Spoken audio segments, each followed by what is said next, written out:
We have a karaoke machine at the Women's Hearth, and it's starting to die, so it starts smoking.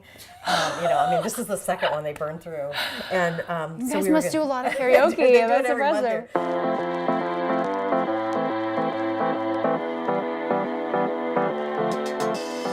For Giving Tuesday, we asked our friends on Instagram to nominate a Spokane-based nonprofit to be recognized as our next PNW Difference Maker. It was an excellent opportunity to learn more about some of the incredible work being done in our community, and ultimately Transitions was randomly selected to feature. And where do you begin? I mean, Transitions does so much, with 5 unique programs, all with the shared goal to end poverty and homelessness for women and children in our community. Women from all walks of life are welcome, and their services range from job training, housing, legal support, access to technology, and childcare. But for this special holiday episode of PNW Difference Makers, we were invited out of the studio and into Myriam's house, a transitional housing program for homeless women. Hey! Hi, welcome to Myriam's. Thank you. My name is Trudy. Nice to meet you, Trudy. I'm Meghan. This is Mike. Thanks for having us in today. You know, we want a beautiful place. When somebody comes here to live, we want them to feel like this is a lovely space. I want to keep it like that. Well, thanks for giving us a little tour today. Thanks for being here. It's awesome. Knowing that Myriam's house is here, I mean, that's just such a great reflection, I think, on the community as a whole, that we've created this place for caring, And it's been around since 1986, so it's actually our oldest program. And our mission is to end poverty and homelessness for women and families in Spokane.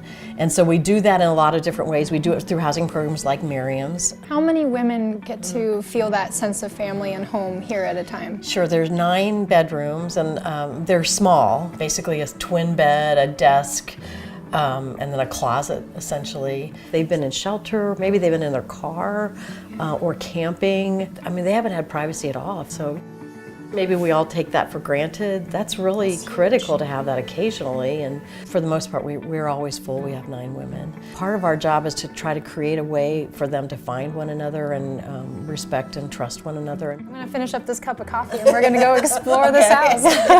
No more after that, okay? Cutting me off.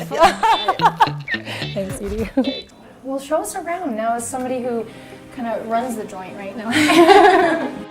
We met with Trudy, previously a resident of Myriam's and now a longtime volunteer. I love how long the table is. You can just get a sense of what many people. Yeah. This is a beautiful kitchen. So they have brand new stove, brand new countertops, brand new covers. Your time here, both living here and now volunteering here, I mean, is this a sense of family? I mean, do the ladies get that close? It takes a couple weeks into the program. I came in tears, and I always say I left in tears because I was sad to leave. But you find so much support. This was my former room. Oh, wow. I wish it was open. It doesn't have a patio, but it looks like a patio. It's one of those almost patios. Is a little piece of your heart still here then? Yeah, that's my room. That's wonderful. So what do you love about the living room? What does this house for you and your ladies? Well, we normally, when I lived here, we had meetings here. We have our Christmas gathering here. It seems like such a warm space, seeing the fireplace and all the decorations. And it looks like a place I'd want to sit up and like read a book or something. Yes, the residents really enjoy it. This room is vacant right now. It's beautiful. And they set this room up with seashells, and they were fortunate to find a lot of this stuff in storage. And they wanted to make it particularly cozy because it is in the basement. When a woman comes in here, totally brand new to Myriam's house, what experiences might have brought her here in the first place? They serve a lot of women right now from the domestic violence. And so it's at first a little scary to people. It just takes like a first or 2 dinners to start getting the feel of the warmth of Myriam's. You mentioned a spirit here at Myriam's house, the feeling within the walls and just this building as it goes. Tell me more about what that spirit meant to you and what that feels like. It feels like, Amy refers to it as the magic of Myriam's house. I feel like when I came in, there was guidance almost here, and it just feels like people are serene and calm. I'm glad it treated you well, and I'm glad you're back here to help make sure that that warmth is felt by the current residents, because that's such a big deal. Thank you. Pay it forward.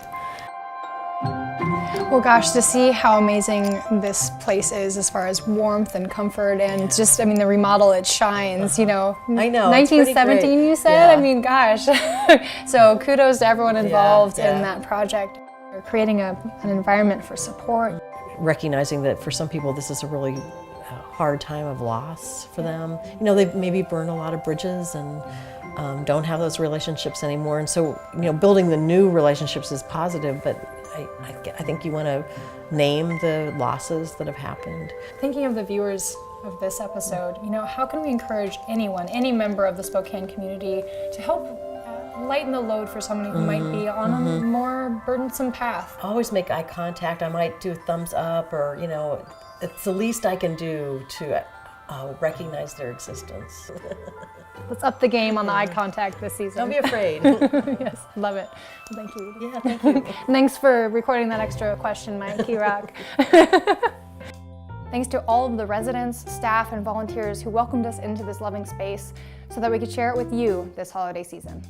Thank you for your part in leading us here for our final episode of the year.